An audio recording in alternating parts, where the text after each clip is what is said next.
Ljubljančani so tekmo začeli silovito in povedli z 9-0, vendar so Novomeščani kmalu ujeli priključek. Ekipi sta se nato v prvem polčasu menjavali v vodstvu, v drugem pa so krkaši narekovali ritem in na koncu tekmo pripeljali do sorazmerno mirnega konca in pomembne zmage. Zmili smo se, da bomo igrali našo igro, da je serija dolga, tako da mi smo prišli nazaj na igrišče, povsem drugačni, bolj agresivni, tako da uspel nam je ta ena mini serija, ki smo jo pol sam držali do konca tekme, to nam je uspelo in jaz sem vesel. Vemo, da se tekma igra 40 minut, tako da tisto je šele prva četrtina. Slabo smo začeli, vendar potem po minuti odmora bolj mirno nadaljevali, bolj pametno, ujeli priključek. Potem pa je sledil drug polčas.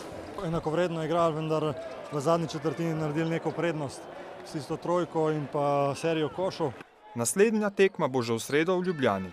Isti ali pa še boljši pristop, vemo, da bomo mogli igrati še bolj agresivno, da je Olimpija doma zelo neugodna, vemo, da nas čaka ena težka serija, da to niti približno ni še konc, tako da mi smo pripravljeni, trdo dol na tleh smo in gremo vsako tekmo 100%. Jaz imam rad, da se igra ta serija čim hitrej. Nič, prednost je, tako da lahko gremo tja sproščeni, vsekakor bomo vse naredili, da probamo tudi tam zmagati.